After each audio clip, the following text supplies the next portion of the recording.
ټولو نه اول د خدای پاک جل جلاله د نزدېکت او د قربت ذریعه څه شی دی؟ اطاعت مصطفی علیه الصلاۃ والسلام مبارک. ګورئ دی آیات کی یو نقطه ارتیام رب لا یزال نقطې ویلې دي، خو څوک داسې نشته چې په دغه قرآن کې ارغوبه شي او دا نقطې ما او تا ته بیان کا. علمي کمای دی، غزار ته یو نقطه بیانوم. درېیمه سپاره کې سورت آل عمران کې خدای پاک جل جلاله یو آیات دی. آیات څه دی؟ الله فرمایي قل ان کنتم تحبون الله، قل ان کنتم تحبون الله، یا رسول الله یا حبیب الله خپل امت ته وایا کچرت تاسو دا غواړئ، امت ته وایا که تاسو دا غواړئ چې رب مونږ سره مینه وکړه. ګوره دلته نقطه ته بیانوم. رب آیات کې یحببکم الله ویلی دی، حالان کې تاسو نه پوښتنه کړم اول قربت حاصلېږي هغې نه پس مینه که اول مینه بیا قربتي؟ اول قربتي بیا مینه، ځکه چې ته خو څوک وپېژنې که نه د هغې نه پس مینه. رب لا یزال له خو داسې پکارو آیات کې چې خدای پاک جل جلاله یحببکم الله نه وی راوړی. الله تعالی داسې ویلي وی چې محبوبه خپل امت ته ووایه په آیات کې سورت آل عمران آیات دی که تاسو دا غواړئ چې رب تاسو سره نزدېکت پیدا شي، محبت به نه ویلی، نزدېکت به ویلی.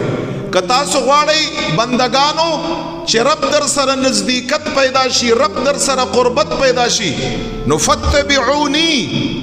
الله څور ته فرمای محبوب خلقو ته وایا چې لار یې څه ده؟ نزدېکت لار څه ده؟ زما اتباع او زما اطاعت وکړئ. آیات دی که نه؟ زما اتباع نه داسې نه دی ویلي. رب څه ویلي؟ یحببکم الله.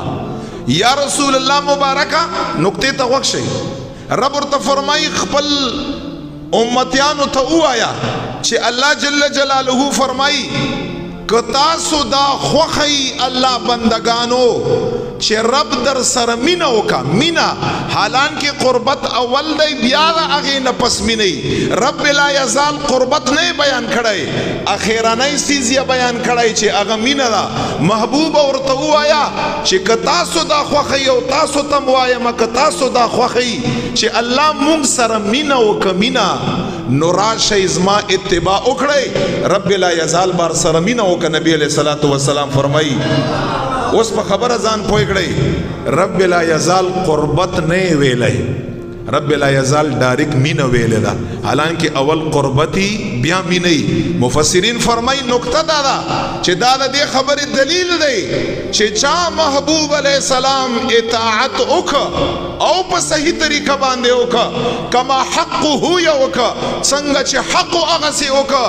رب مې فرمایي قربت پرېږده، قربت خو به هسې مرته میلاوږي چې قربت نه بعد کوم اهم څیز دی زما مینه، زما مینه به هم درته میلاوي. صرف قربت نه، قربت هم میلاویږي ځکه چې قربت اول دی بیا مینه ده. نو قربت او دا سوال نه پیدا کېږي چې قربت نه بغیر انسان ته د چا مینه میلاو شي، داسې نشي کېدی. خو چې رب یحببکم الله ویلی دی دا د دې خبرې دلیل دی چې زما د نبی علیہ السلام اطاعت وکړئ.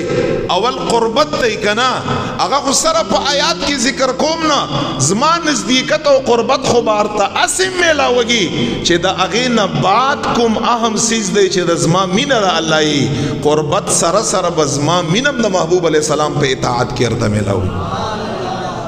نو قربت لفظ یې نه راوړی، هغه اخیرنی لفظ یې راوړ.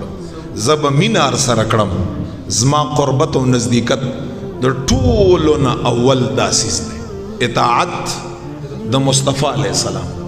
په دغو ټولو نعمتونو کې، په دغو ټولو اعمال صالحو کې ټول رب لا یزال ته بنده رب لا یزال ته نزدیکی قربت. خو نبی علیہ الصلوۃ والسلام اطاعت نمبر یو سیز نشته د یاد